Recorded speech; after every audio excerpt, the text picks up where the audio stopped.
Oke, assalamualaikum warahmatullahi wabarakatuh. Ketemu lagi bersama Ambu Widi di sini. Hari ini Ambu Widi ditemani dengan Amburiana. ya Amburiana. Kita akan membahas tentang mengenal lebih dekat talent mapping. Oke, bicara tentang talent mapping nih Amburiana, pasti ngobrolnya itu tentang bakat gitu ya. Kalau bakat itu sendiri yang aku bayangin itu, atau banyak ambu abah atau coaching sendiri yang bayangin kalau talent mapping itu bakat itu kayak menggambar, masak, nyanyi, menulis. Itu bukan sih gitu. Bener nggak sih? Nah, itu memang di halayak umum gitu ya, pemahaman tentang bakat ya kebanyakannya itu menulis, penulis misalnya, terus jadi artis, koki kayak gitu, itu bakatnya kayak gitu. Tapi untuk kita dalam mapping ini, yang disebut bakat itu bukan itu. Tapi terus itu apa dong? Yang memasak, terus menyanyi itu adalah aktivitas kayak gitu. Oke, berarti sebelum kita lebih jauh bakat, aktivitas gitu, jelasin dong gitu, talent mapping itu sendiri tuh apa gitu, dan kita tuh apa fungsinya buat apa gitu untuk melakukan talent mapping. Ya, untuk talent mapping ini kan ada assessmentnya gitu ya. Itu untuk menggali sifat potensi atau sifat produktif ya di dalam diri seseorang. Ada jumlahnya itu 34 bakat. Nah, kemudian menginterpretasikan kekuatan terkait peran kita, bakat kita apa, kemudian nanti peran yang kira-kira cocok di masyarakat tuh jadi apa sih kayak gitu. Terus kemudian berupa self assessment, jadi mengasesmen sendiri kayak gitu. Dan di dalamnya terdapat 200 pertanyaan. Wow. Nah, sebenarnya sih untuk talent mapping ini kebanyakannya digunakan untuk SMA yang milih jurusan kayak gitu. Oke, berarti kita terlalu dini ya untuk tahu talent mapping ya. Tapi itu juga nggak salah juga kan ya. Nah, tadi kan Amburiana pernah bilang di talent mapping itu ada bakat, terus tadi aktivitas, terus juga peran. Itu apa gitu? Membedakannya gimana? Kalau untuk bakat ya, bakat itu kan bawaan sejak lahir atau disebutnya potensi. Sifat yang produktif atau yang menghasilkan daya guna gitu. Nah, itu kan tadi udah dijelasin, udah disebutin ya, ada jumlahnya ada 34 kayak gitu. Kalau untuk peran untuk peran itu posisi kita di masyarakat, nah itu berperan atau berfungsi, berkolaborasi nanti dengan rekan kerja misalnya sebagai apa kayak gitu. Nah, kemudian itu bakat tadi itu harus difasilitasi, digali dengan cara kita memberikan banyak referensi aktivitas. Ada jumlahnya 114 aktivitas seperti itu. Oke, lumayan juga ya. Nah, mungkin sekarang pertanyaannya tuh gimana kalau misalkan kita melakukan atau peran kita atau kita melakukan aktivitas tapi tidak sesuai dengan bakat, itu ada efeknya nggak sih? Ya, tentu ada dan banyak efeknya gitu ya. Yang ya terlihat di masyarakat gitu ya, misalnya pada hubungan pertemanan, keluarga, misalnya pasangan, itu tuh kita kadang misalnya sering kesel ke teman gitu ya, kok dia tuh nyebelin banget sih, nyuruh aku kayak misalnya kayak gitu ya, terus kesel, terus ngejas, terus berprasangka kayak gitu.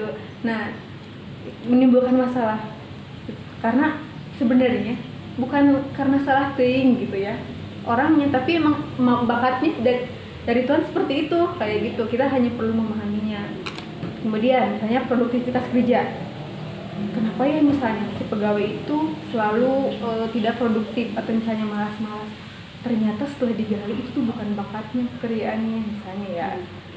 Dan kemudian peran di masyarakat itu juga sebenarnya harus ada, tapi ya kita lihat kurang berpotensi Karena memang tidak include ya antara bakat, peran sama aktivitas. Oke. Jadi lumayan juga ya. Apakah tadi dari 34 bakat tadi itu apakah semua anak punya gitu? Terus bagaimana sih gitu untuk mengupgrade semua bakat itu gitu kalau semuanya punya, atau hanya ada beberapa saja? Nah, untuk setiap orang jumlah bakat itu sama, 34.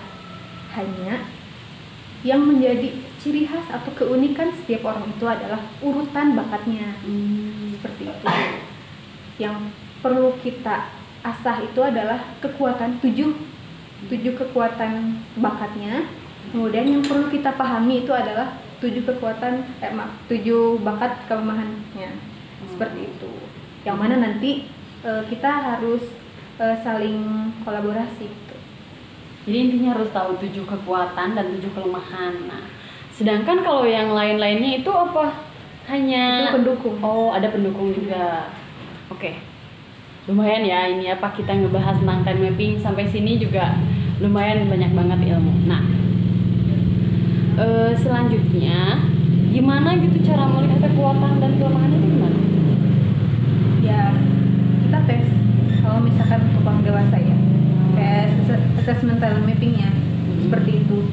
Tapi kalau untuk anak-anak ya sepertinya kita belum tahu banyak gitu, karena kan harus memfasilitasi dulu dengan banyak aktivitas. Tapi bisa kayak misalnya dilihat dari kayaknya kalau misalkan si anak A diberikan instruksi untuk menulis misalkan, dia tidak terlalu interesting kayak gitu, karena bisa juga itu dari situ juga bisa karena kurang tertarik misalnya. Oke. Berarti lumayan ya untuk bagaimana kita mengetahui bakat anak selain dari talent mapping hasil anak gitu ya. Kita benar-benar harus memvalidasi juga kan.